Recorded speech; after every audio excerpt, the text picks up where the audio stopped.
Olá pessoal, eu sou o Davi Marques e essa é a aula 2 de análise combinatória. Se você ainda não tiver assistido a aula 1, tem aqui embaixo o link para você assistir e depois acompanhar a aula 2. Bom, a gente viu na primeira aula os princípios aditivo e multiplicativo. Esse princípio multiplicativo ele é também conhecido como o princípio fundamental da contagem e a maioria dos exercícios estão associados a ele. O que dificulta os exercícios são as restrições, então a gente vai ver alguns exemplos para você ficar ligado nesse tipo de raciocínio. Se você ainda não se inscreveu no canal, se inscreva, ative o sininho para você sempre receber notificações de vídeos novos. Também dá um like, gente, que ajuda bastante o canal, ok? Bom, então vamos lá. Olha só, exemplo 6, a gente viu 5 exemplos na primeira aula, então a sequência numérica continua. Exemplo 6, Ana e Breno se beijam. Ao saírem do restaurante, Ana e Breno se beijaram. Como o carro de um aplicativo já estava chegando, Ana saiu rápido, sem que trocassem seus números de celular. Breno ficou chateado e foi embora. Ao chegar em casa, ele percebeu que havia um bilhete em seu bolso e ficou feliz ao ler. Gostei de você. Me ligue. Meu número é 97XXY2362. X e Y são números diferentes entre si e dos outros números já escritos. Beijo, Ana. Ele imaginou que havia muitas possibilidades para o número. Qual é o número máximo de tentativas distintas que Breno precisará fazer para conseguir falar com Ana? Seguinte, é necessário descobrir o número de possibilidades para x e o número de possibilidades para y. Lembra do princípio multiplicativo da última aula?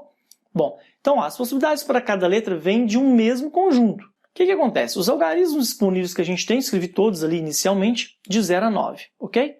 O que acontece? Olha, o x tem que ser diferente de y, temos que lembrar disso sempre, e a gente pode descartar o 9, porque ela falou que não repete, nem o 7, não pode ser o 2, não pode ser o 3 e não pode ser o 6. Então sobrou o quê? 0, 1, 4, 5 e 8. Então, Breno, quando ele for digitar, ele precisa escolher um valor para x e um valor para y, ok? Bom, se ele escolher só para x é suficiente? Não, ele tem que escolher um x, tem que escolher um y, ele tem que associar essas respostas. Por isso que o princípio é multiplicativo. Então, olha só, eu tenho aqui número de opções para x e número de opções para y depois de já ter escolhido x. Isso é muito importante. Então, olha só, são 5 opções para x, ok? E para y? Se eram 5 opções para x e uma dessas opções já foi utilizada, agora para y só tem 4 possibilidades. Por quê? Porque o x tem que ser diferente de y. Tem que lembrar muito disso. Então, são 4 opções para y. Vamos ver por que isso acontece? Olha só, se você tem essas opções para x, se você escolhe o 0 não é mais uma opção para o y. Se você escolhe o 1 não vai ser mais uma opção para y. Independentemente de qual elemento você vai usar em x, ele não vai ser mais possibilidade para y. Então, y tem 4 possibilidades. Mesmo mudando quais são esses elementos, o número não muda. Ok? Bom, o que a gente faz com esses números? Como é o princípio multiplicativo, a gente tem que multiplicar as possibilidades. 5 vezes 4 são 20 opções. Nem é tanto assim, né? Então, o Breno pode tentar ligar para a Ana. Ok? Então, o Breno precisa fazer no máximo 20 tentativas até conseguir falar com a Ana. Bom, exemplo 7, gente. Ana e Breno se reencontraram. Breno tentou vários números até conseguir falar com a Ana. Após conversarem muito, ele a convidou para sair. Ela aceitou e sugeriu uma sorveteria. Ao chegarem, observaram que poderiam pedir 2 ou 3 bolas, havia 8 sabores diferentes de sorvete e havia 5 tipos distintos de cobertura. De quantas maneiras Ana poderia fazer seu pedido? Considerando que a ordem dos sabores é relevante, é possível repetir os sabores e é possível colocar, caso queira, apenas um tipo de cobertura. Muitas regrinhas, muitas restrições, né? Tem que tomar muito cuidado com isso, gente. Então, olha só. Vamos ver como é que a gente resolve esse exercício. Primeira coisa, não tem como a gente resolver os casos com 2 e 3 bolas simultaneamente. Então, a gente vai observar o seguinte. Há 2 situações. Ou o sorvete tem 2 bolas, ou ele tem 3 bolas. No caso de 2 bolas, quantas opções tem para a primeira bola? 8. Qualquer um dos 8 sabores, ok? A segunda bola pode repetir o primeiro sabor, não tem problema. Mas pode ser diferente também, ou seja, eu continuo tendo 8 opções. Beleza? Bom, agora, qual é o número de opções que tem para cobertura? A gente tem que tomar cuidado, porque são 5 coberturas, ok? Mas tem a possibilidade também de não colocar cobertura. Lembra que tem o caso queira? Então, o que vai acontecer? Olha, tem cobertura 1, cobertura 2, cobertura 3, cobertura 4, cobertura 5. Ou sem cobertura. Portanto, são 6 opções para cobertura. Uma das 5 disponíveis ou nada, ok? Para 3 bolas é o mesmo raciocínio, gente. O que muda aqui? Só que tem uma bola a mais para definir o sabor. Então, primeira bola, 8 opções. Segunda bola, 8 opções. Terceira bola, 8 opções. Para cobertura, novamente, a gente tem 6 possibilidades. Mesma situação de antes ali, ok? Bom, agora, o que a gente faz com esses números? A gente tem que pensar o seguinte. Em 2 bolas ali, a gente tem que associar aqueles valores. Então, a gente tem que multiplicar 8 vezes 8 vezes 6. O mesmo acontece quando tem 3 bolas. 8 vezes 8 vezes 8 vezes 6. O que a gente faz com esses dois números? A gente soma. Por quê? Porque é exclusivo. Se você pede um sorvete com 2 bolas, ele não tem 3 bolas. E se você pede um sorvete de 3 bolas, ele não tem 2 bolas. Só acontece uma das coisas. Como é exclusivo, parece esse ou, a gente tem que somar a quantidade de opções. Beleza? Bom, então dá 384 mais 3.072, dá um número bem bonitinho, ó, 3.456. Então vamos para o exemplo 8 aqui agora, olha só. Ana e Breno vão a um bar de jogos. Ana adora jogar, por isso ela convidou o Breno para visitarem um bar de jogos. No desafio matemático, quem perdesse mais em 5 rodadas do jogo de análise combinatória deveria fazer um falso pedido de casamento na frente de todos. E o outro diria não.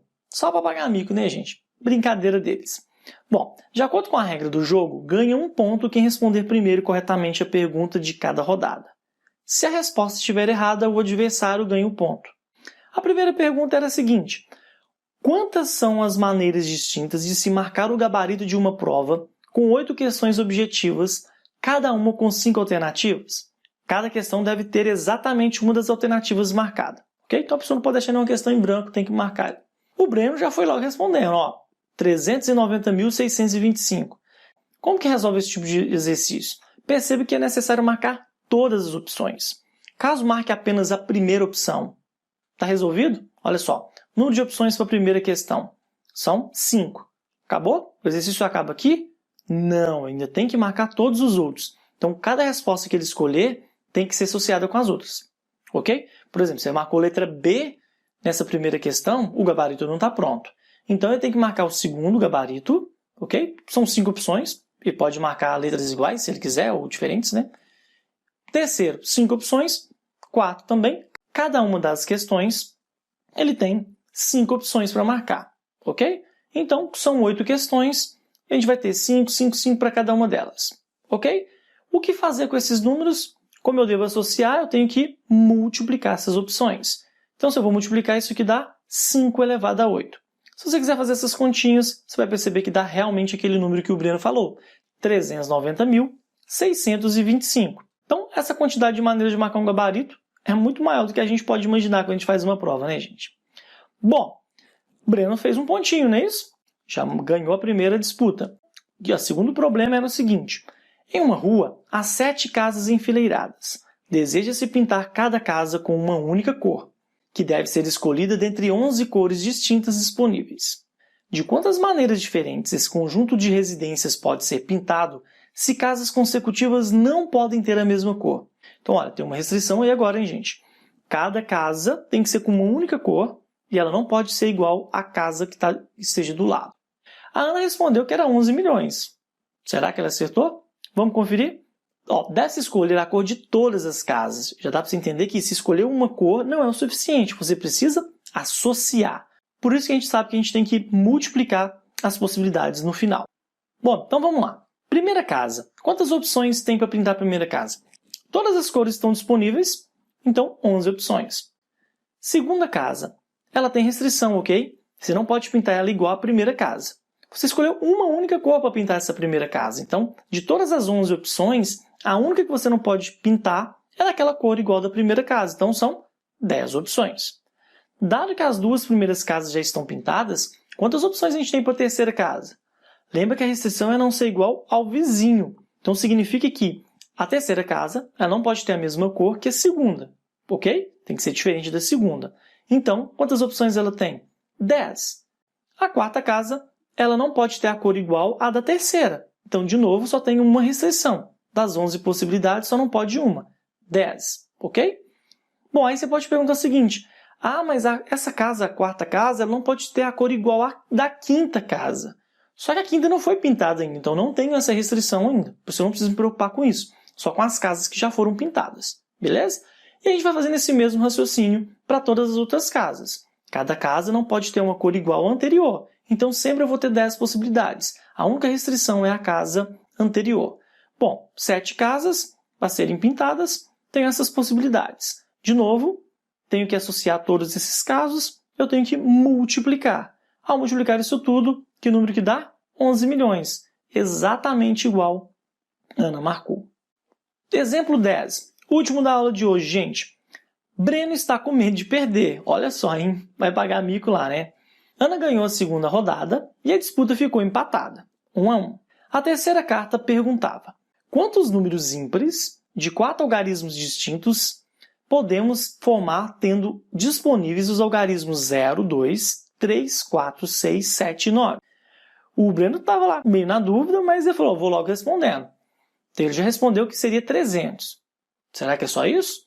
Vamos tentar entender como é que funciona? Olha só, os números procurados devem ter 4 algarismos, ser ímpar e possuir todos os algarismos distintos. Então vamos lá. Quais são os algarismos disponíveis? Aqueles que foram dados no enunciado. Copiei eles aí de novo.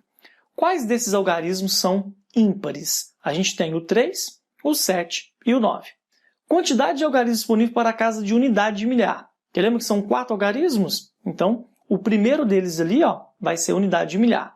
Depois a gente tem centena, dezena e unidade. Se você não tomar o devido cuidado, você pode resolver essa questão de uma maneira muito errada e achar que está certo. Olha só, você começa pensando o seguinte, são 6 opções para unidade de milhar, beleza? Parece que todo mundo está disponível, exceto o 0, porque um número de 4 algarismos não pode começar com 0, né? Senão ele vai ter 3 algarismos. Bom, então eu tenho 6 possibilidades. Para a segunda casa, o que vai acontecer? Eu tenho uma restrição, que é não utilizar o número já utilizado na primeira casa. Mas, por outro lado, eu já posso colocar o 0. Então, dos 7 algarismos disponíveis, eu só não posso utilizar aquele que foi utilizado na primeira casa ali, na unidade de milhar. Beleza? Depois a gente teria dezena. Quantas são as opções para dezena? Agora são 5. Dos 7 números disponíveis, 2 já foram utilizados. Só me restam 5 opções. Bom, pensando nisso, quantas possibilidades a gente teria aqui para o final? Lembra que são 3 algarismos ímpares lá no início. Agora, eu já utilizei algum?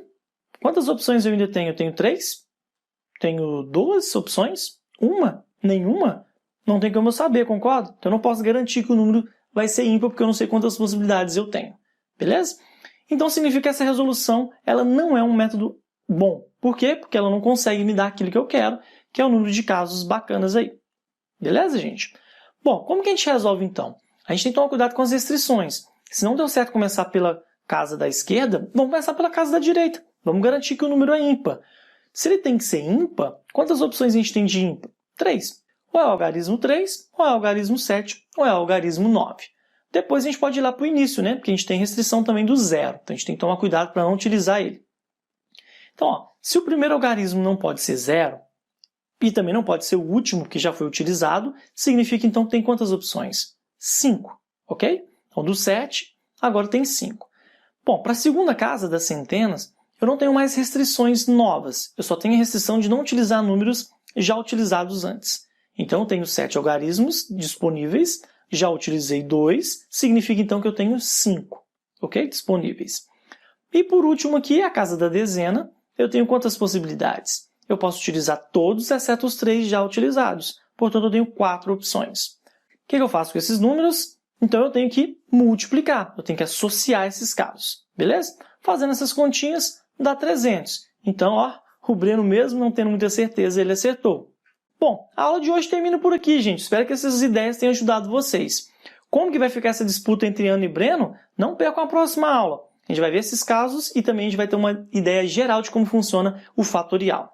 Ok? Aguardo vocês, gente. Abraço!